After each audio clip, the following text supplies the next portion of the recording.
Jack Johnson was born March 31st in 1878 and he died June 10th, 1946. Jack Johnson was the third child of 9.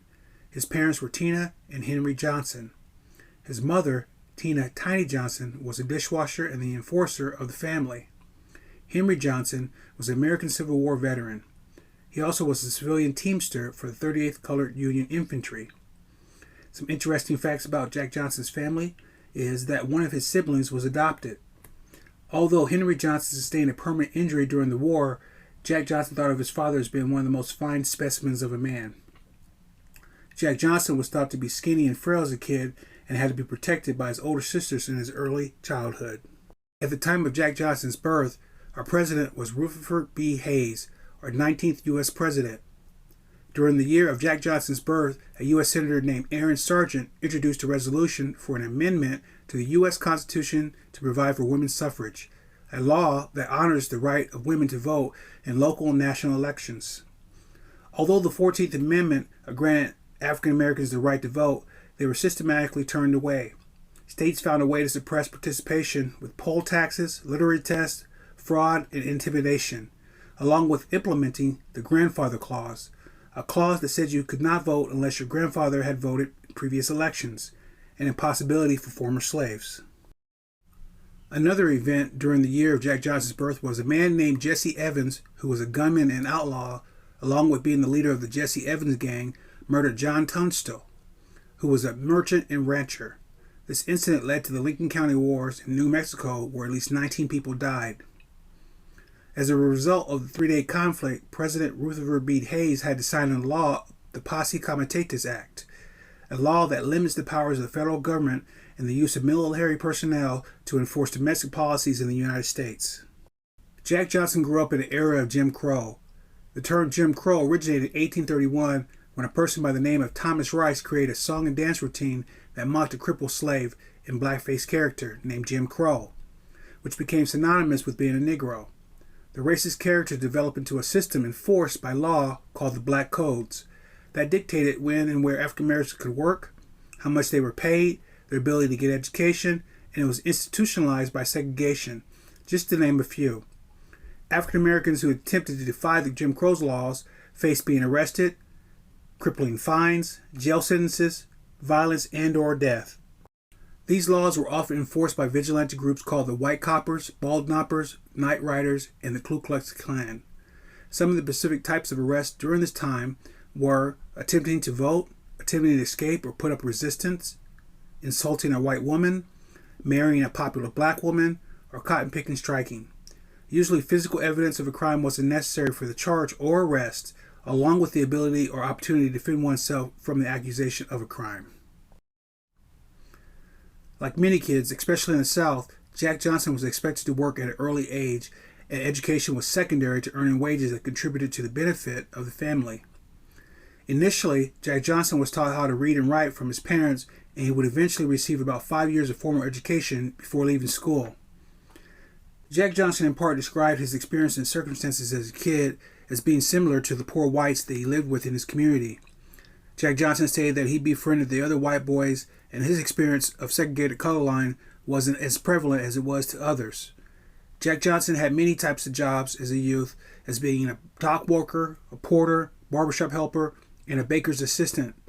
By the time that Jack Johnson was 12 years old, he had the ability to navigate his way in the South to find work. He actually used freight trains and cars to travel to different cities, which was remarkable given the climate he was in at the age he was at.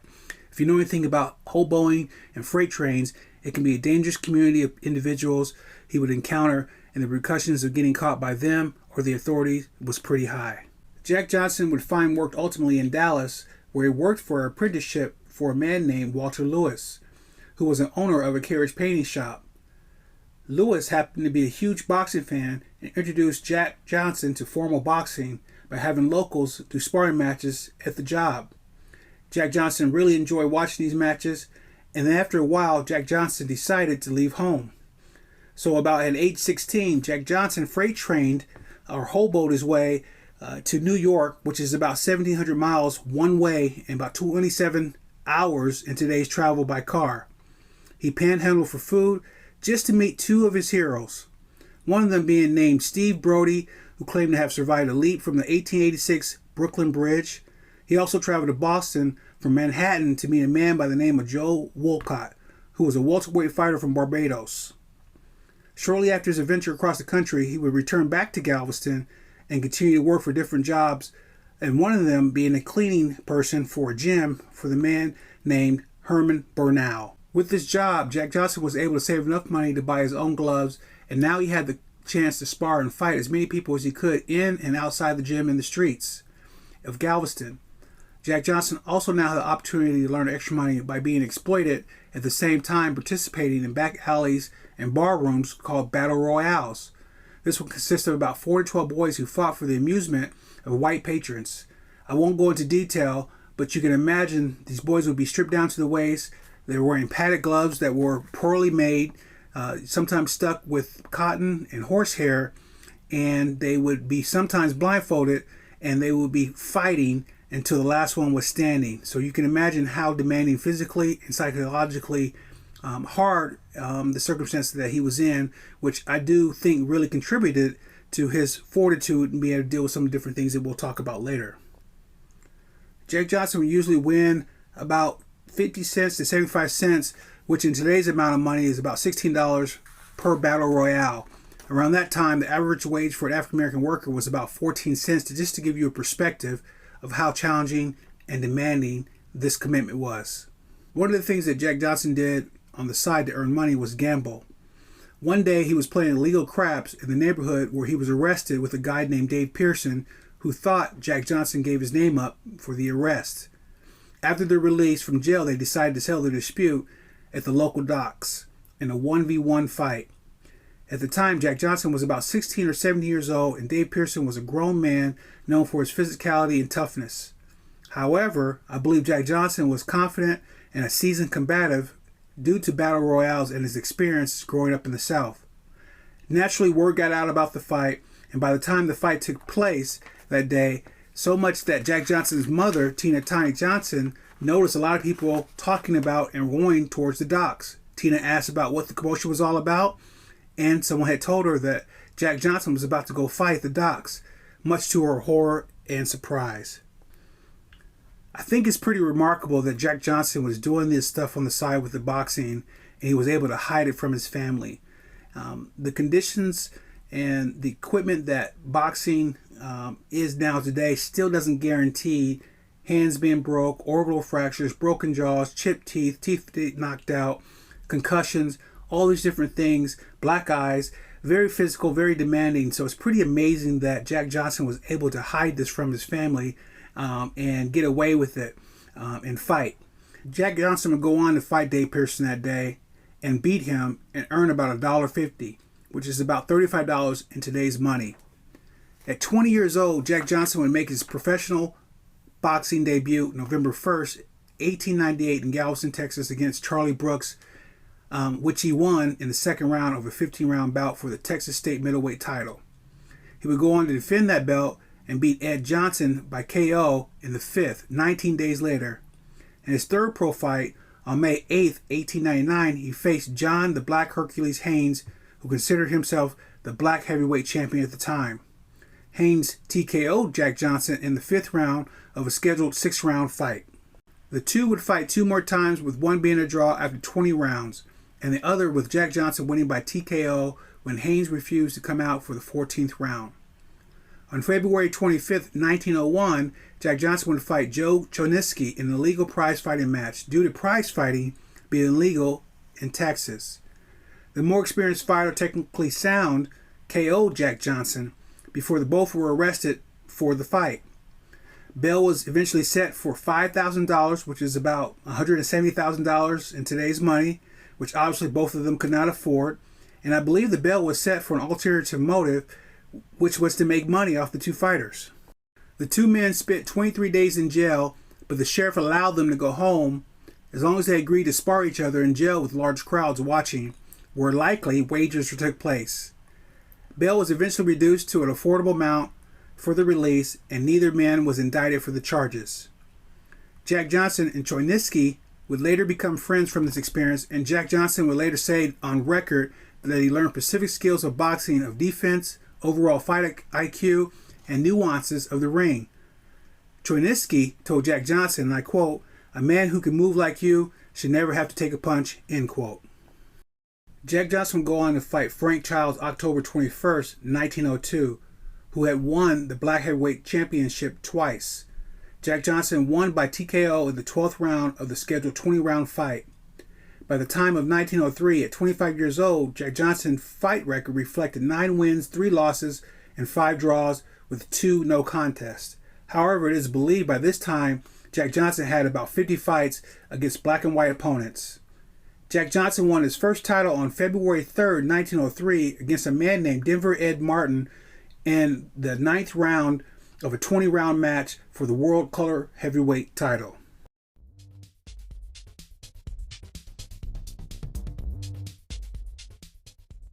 So much racial tension and hate came from the Burns fight. It really came to a boil for white America, and they sought a great white hope to beat Jack Johnson.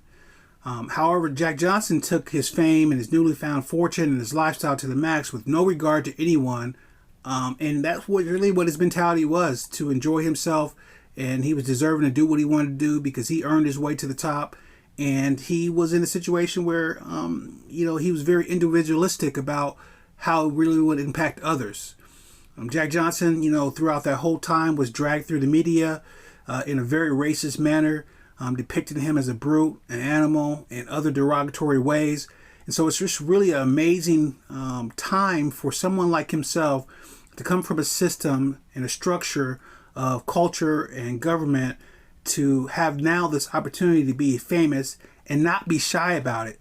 I don't think any African-American person before this was as popular as Jack Johnson was after this fight, nor as had the audacity to be able to do the things that he did with his lifestyle because of this fight, and really, like I said earlier, really embrace the fame, the notoriety, and his lifestyle.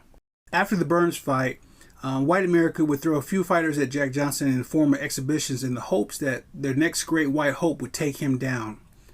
He beat the likes of Tony Ross, Al Kaufman, and Stanley Ketchel until finally in 1910 they got former undefeated heavyweight champion James Jeffries to come out of retirement to challenge Jack Johnson in the fight that was dubbed at the time the fight of the century. The goal of white America was that Jim Jeffries was going to go honor the white race. James Jeffries was quoted as saying that, "I'm going into this fight for the sole purpose of proving that a white man is better than a Negro," end quote. Jack Johnson would go on to beat James Jeffries in a dominant fashion, and the fight was called in the 14th round by his corner to avoid James Jeffries getting a KO on his record. Previous to that, Jeffries had been knocked down twice for the first time in his career. Jack Johnson was quoted that, "I knew what that look meant. The old ship was sinking," end quote. I believe Jack Johnson toyed with James for most of the fight just to prove a point. The humble James Jeffries later was quoted as saying, "I couldn't have hit him. No, I couldn't have reached him in 1,000 years," end quote. James Jeffries' defeat at the hands of Jack Johnson triggered deadly race riots throughout the country. Several dozen black folks were killed and several whites as well. Hundreds were injured, property was damaged, and fires burned. Jack Johnson would go on to fight after the Jeffries fight and maintain the color barrier as he refused to fight African Americans in his first 5 years of his title reign. He denied matches with Sam Langford, Harry Wills, who was the current color heavyweight champion at the time, and it was rumored that Jack Johnson didn't want to fight African American fighters because there was no money in it, as opposed to fighting the white fighters. This bothered many African Americans, and especially the African American boxers. Joe Jeannette is quoted, "Jack forgot about his old friends after he became champion, and he drew the color line against his own people," end quote. Jack Johnson ultimately agreed to fight Battling Jim Johnson. The unusual circumstance to this fight was that the International Boxing Union classified this fight for a vacant title. Jack Johnson with Battling Jim Johnson took the fight on December 19th, 1913, and this would be the first time 2 African American fighters would fight for the title, the World Heavyweight title, in Paris, France. The fight resulted in a draw, and many spectators demanded their money back due to the lackluster performance. Later, it was rumored that Jack Johnson sustained a broken arm a week prior to the fight in an exhibition wrestling match that allowed him to only use his right arm for the majority of the fight. Like many records about Jack Johnson's career and some of the aspect of his historical events with different sources, there were discrepancies. So I had 3 different sources for his total amount of fights. One record indicates that he fought 114 fights with 80 wins, 45 knockouts. Another one said 100 fights, 73 wins, 40 knockouts, 13 losses, 10 draws with 5 no contests. And another said 95 fights, 72 wins with 38 KOs, 11 losses, 11 draws with 3 no contests.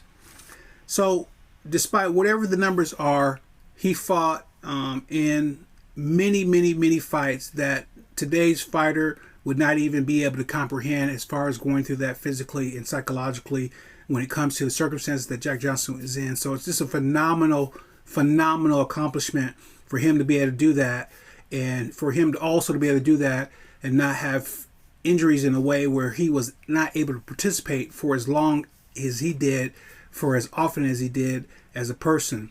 I estimate he earned about $2 million in money in the 1800s, 1900s. $2 million back then is a quite substantial amount of money here now in today's amount. He was inducted into the Boxing Hall of Fame in 1954, and the International Boxing Hall of Fame in 1993. And he just had several movies made about him and his life and his legacy. And it just was a great project to do the research on this particular person, because he really set the tone for so many people, consciously and subconsciously. Jack Johnson's unique style of self-confidence, along with his personality and his charisma, was really evident in his lifestyle in and outside the boxing ring. He lived as a premier athlete. You know, he embraced it in an era that was where he was not even supposed to be acknowledged as a person. You know, his wealth. He bought many homes. He had cars. He had clothing. He had hobbies. He had businesses. And he was just able to really shine in a time that he wasn't even supposed to have an opportunity. And I just really wanted to bring his story to you. I really just scratched the surface on a lot of things that Jack Johnson did, what he went through, and how he lived his life. There's so much research there. There's so much information that you can find on Jack Johnson. I'll list quite a few of that in my sources here at the end. And I just wanted to share a little bit of what I got. And I was just totally impressed with who he was as a person and how he went about the person that he was in his life. If you like this story, you like this information I'm giving to you, I also have done a presentation in regards to Robert Smalls. I think you will be just as impressed with some of the different things that he has done and how he lived his life throughout the times and the adversity that he had to overcome. And I really enjoy bringing this to you today, and I thank you for your time.